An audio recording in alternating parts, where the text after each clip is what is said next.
Como hemos visto, el manejo de la vía aérea en el entorno prehospitalario es muy complejo. La limitación de los recursos, la limitación para solicitar ayuda, los equipos, el ambiente como tal, pueden generar que este procedimiento sea muy riesgoso para el paciente. Por eso siempre debemos mitigar los riesgos frente a los beneficios. Pero en el contexto que nos ocupa de este cuadro clínico, podemos notar que el paciente en la tomografía presentó una lesión cerebral traumática, específicamente sangrado dentro de su parénquima.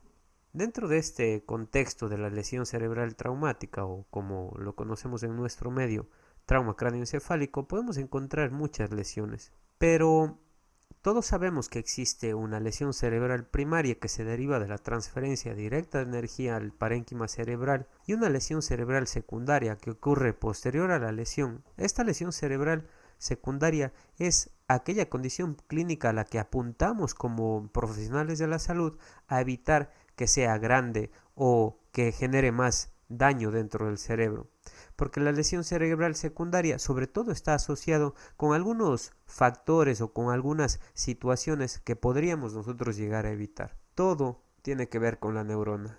La neurona es una célula especializada que cuando se junta con otras neuronas en su sinapsis y en toda esta red que existe dentro de nuestro sistema nervioso, permite que, sobre todo en el cerebro y en la corteza cerebral, se integren cada uno de los estímulos que son percibidos por nuestros sentidos. Las neuronas y el parénquima cerebral nos permiten generar respuesta frente a estímulos y también interpretar las cosas que están en nuestro medio. Cuando se dañan las neuronas y cuando sobre todo se daña una zona muy grande del cerebro, es muy probable que existan daños permanentes y que la persona quede con secuelas para toda la vida. Cuando hablamos acerca de la lesión cerebral traumática o del trauma craneoencefálico, debemos considerar que el cerebro está dentro de nuestro cráneo y el cerebro ocupa el 80% del volumen de la bóveda craneana. Aparte del parénquima cerebral o el cerebro como tal, dentro de nuestra bóveda craneana encontramos a un volumen determinado de sangre que representa el 10% del volumen y una tercera porción que es el líquido cefalorraquídeo que representa otro 10% del volumen total de la bóveda craneana. Cuando tenemos una adecuada presión de perfusión cerebral, en esta ilustración podemos notar que cuando existe, en esta ilustración podemos notar en la imagen de aquí arriba que tanto el cerebro, el líquido cefalorraquídeo, la sangre arterial y la sangre venosa están dentro del compartimiento de la bóveda craneana, pero cuando algo nuevo como una masa a la que podríamos nombrar como un sangrado o como edema dentro del cerebro, empieza a ocupar este espacio al ser una bóveda rígida, no distensible, genera que esta masa empiece a empujar al cerebro y a las otras estructuras que están dentro.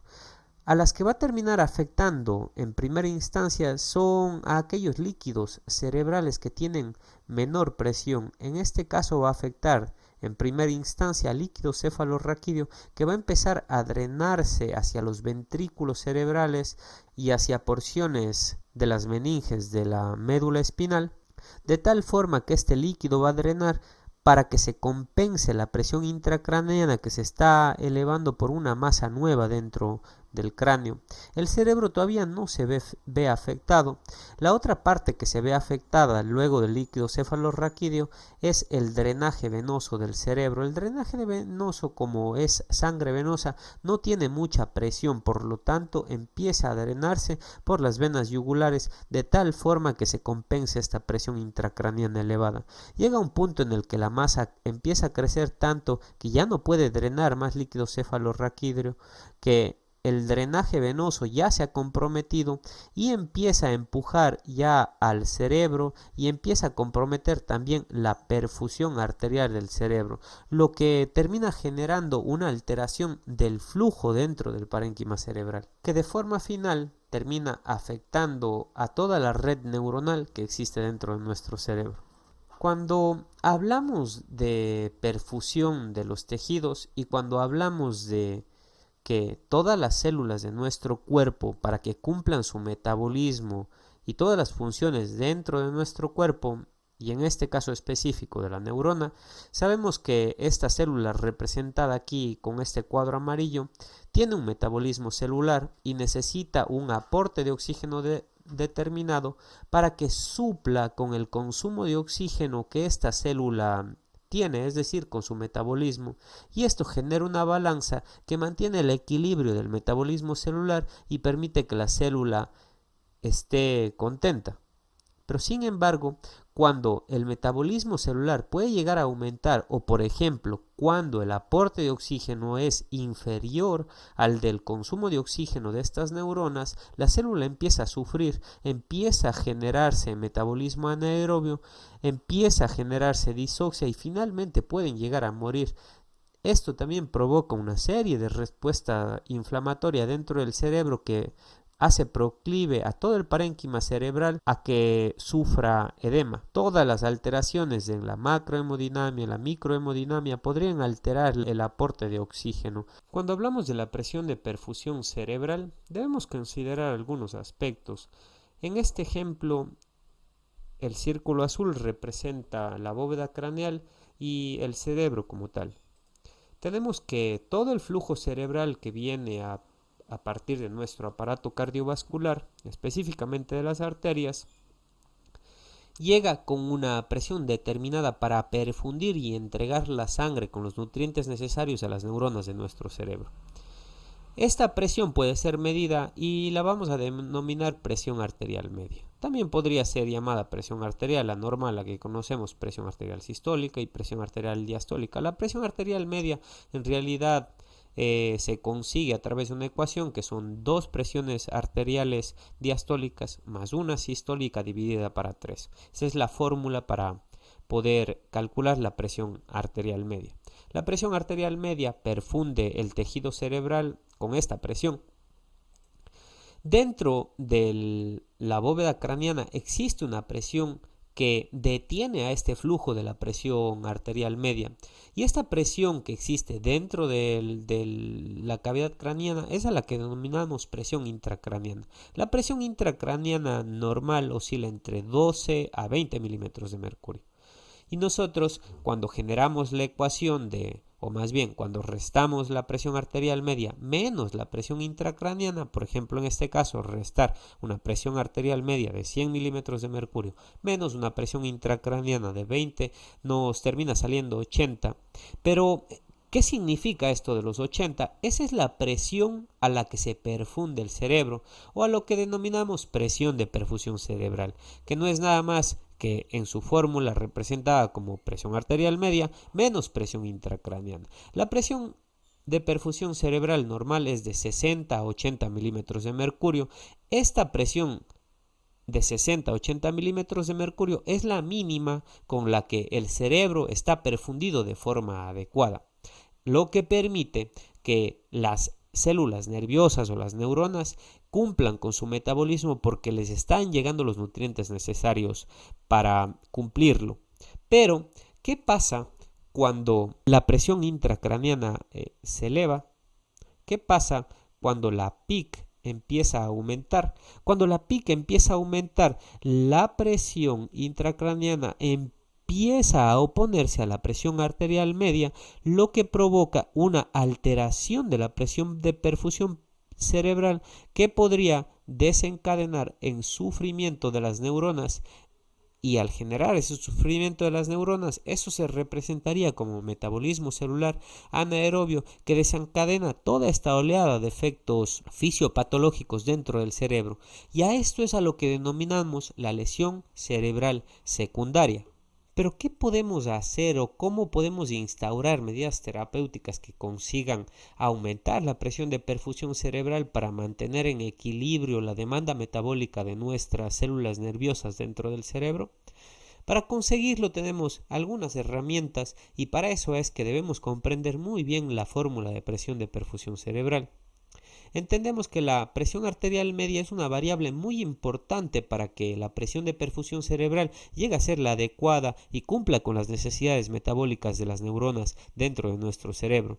La presión arterial media, como habíamos mencionado antes, su fórmula es 2 presiones arteriales diastólicas más una sistólica dividido para 3. Eso quiere decir que si yo aumento la presión arterial sistólica a través de un aumento en la precarga, a través de una administración de cristaloide isotónico en la vena del paciente, puedo aumentar la presión arterial media y eso de forma directa aumentará la presión de perfusión cerebral. Es decir, un bolo de cristaloide aumentará la presión arterial media, lo que aumentará la presión de perfusión cerebral. Otra situación en la que podemos intervenir desde el punto de vista de la presión de perfusión cerebral es disminuir la presión intracraneana. Lo ideal sería hacer una craneotomía descompresiva, sacar una parte del cráneo para que se descomprima y extraer toda la sangre que está acumulada dentro del cráneo, pero eso de ninguna forma es viable dentro de un departamento de emergencias o en el ambiente prehospitalario. La única forma que podemos conseguir disminuir la presión intracraneana es a través de agentes osmóticos, es decir, administrar por la vena de un paciente un líquido que puede ser cristaloide o alguna molécula osmóticamente activa como el manitol que tenga una osmolaridad bastante más alta que la del plasma, lo que genere un gradiente osmótico y atraiga todo el líquido que se está acumulando dentro del parénquima cerebral como edema. Ese edema o ese líquido en el intersticio va a ser absorbido por un aumento en el gradiente osmótico y mediante ósmosis vamos a disminuir la presión intracraneana usando específicamente manitol o solución salina hipertónica. Otra medida muy importante para disminuir el metabolismo anaerobio de las células nerviosas es aportar valores adecuados de oxígeno con metas de entre 94 hasta 98% en la saturación de oxígeno en la pulsioximetría. Esto va a permitir que nuestras células nerviosas tengan suficiente oxígeno para que cumplan con su metabolismo. Una situación adicional que debemos tener en cuenta es que respecto a la presión intracraneana, podríamos modificar el tamaño o el diámetro de nuestros vasos sanguíneos dentro de nuestro cerebro. Este es un vaso sanguíneo normal, pero ¿qué ocurre cuando el CO2 disminuye? Es decir, cuando el paciente empieza a respirar demasiado rápido, todos comprendemos que esa frecuencia respiratoria elevada para el valor normal hace que el CO2 salga en mayor cuantía y disminuya la cantidad de CO2 que hay en nuestra sangre, es decir, barremos el CO2. Y como el CO2 a nivel arterial cae, eso dentro de la vasculatura cerebral provoca que el vaso sanguíneo haga vasoconstricción y esta vasoconstricción disminuye la presión intracraneana. El gran problema de modificar los valores de CO2 luego de, por ejemplo, intubar al paciente y hacerse cargo de forma completa de la respiración, es que podría, al no estar controlada de forma estrecha mediante una gasometría o mediante capnografía, generar vasoconstricción tan potente que podría llegar a comprometer el flujo sanguíneo, causar más isquemia y más daño cerebral secundario. ¿Y qué pasa cuando el CO2 se eleva dentro de la sangre? El CO2 podría llegarse a elevar dentro de nuestra sangre debido a que el paciente respira a una frecuencia respiratoria tan lenta o tan por debajo de lo normal, hablamos de 8 respiraciones por minuto, de 7 respiraciones por minuto, que de ninguna forma son normales. Eso va a provocar que el CO2 no pueda ser exhalado, no pueda ser barrido y empiece a acumularse en nuestra sangre. Este CO2 aumentado dentro de nuestra sangre va a llegar muy alta en CO2 al cerebro, lo que provocará que la vasculatura haga vasodilatación, y una vasodilatación de ninguna forma es positiva para un cerebro que tiene una presión intracraneana elevada, que está edematizado, que tiene una respuesta inflamatoria desencadenada dentro de sus capilares, lo que provoca fuga de líquido y por ningún lado es positivo para el paciente. Es por eso que los valores de CO2 tienen que ser controlados estrechamente dentro de la ventilación investigación de un paciente con frecuencias ventilatorias que permitan llegar a una normocapnia. Ya vamos a ver más adelante cuál es la meta. Aquí tenemos una gráfica que nos puede llegar a ilustrar de una forma mucho más adecuada qué es lo que provoca las alteraciones del CO2 dentro de nuestro flujo cerebral. Por ejemplo, tenemos aquí al flujo cerebral medido en mililitros por cada 100 gramos por minuto de cerebro. Acá abajo tenemos la presión en milímetros de mercurio. Podemos notar que los cambios en la presión de oxígeno a lo largo del tiempo o las distintas presiones de oxígeno dentro de nuestra sangre en realidad no modifican mucho el flujo cerebral hacia arriba y, por ejemplo, con cambios de entre 50 milímetros de mercurio hasta 200 milímetros de mercurio de oxígeno dentro de nuestra sangre, en realidad no se modifican los valores de la perfusión cerebral. La presión arterial media también es otro valor que si oscila dentro de 50 hasta 200 cuando el cerebro no está disregulado, cuando no hay alteración o por trauma o algo por el estilo. En realidad esas modificaciones no aumentan mucho el flujo cerebral, lo que pueda mantener a nuestras células perfundidas de una forma normal. Pero sin embargo, miren cómo los cambios de CO2 solo de 50 a 100 milímetros de mercurio generan cambios enormes en el flujo cerebral. Eso nos muestra o nos demuestra que los valores de CO2 son muy importantes desde el punto de vista de la regulación tanto de la vasoconstricción como de la vasodilatación cerebral, lo que puede tanto aumentar como puede disminuir también el flujo sanguíneo cerebral o la presión de perfusión cerebral. Es por eso que debemos definir algunas metas dentro de la terapéutica del trauma cráneoencefálico. Recordar siempre mantener una presión arterial media superior a 100 milímetros de mercurio. Esto para, como habíamos mencionado al principio, la presión arterial media es una variable muy importante de la fórmula de presión de perfusión cerebral. Manteniendo una presión arterial media superior a 100 milímetros de mercurio, garantizaremos una presión de perfusión cerebral adecuada.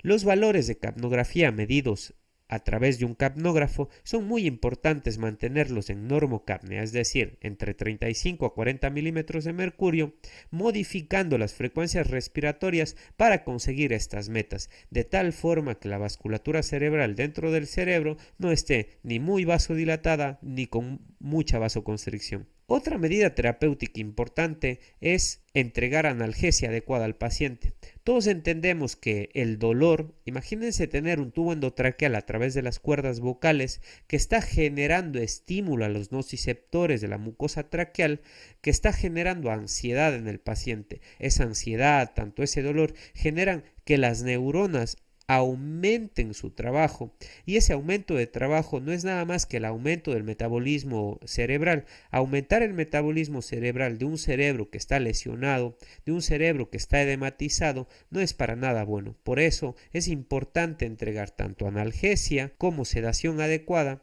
cuando el paciente esté intubado.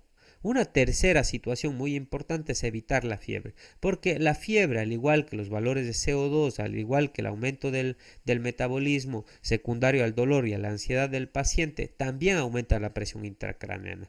Todas estas metas son muy importantes mantenerlas en el ambiente prehospitalario y deben percibirse de forma deliberada con todas nuestras intervenciones clínicas.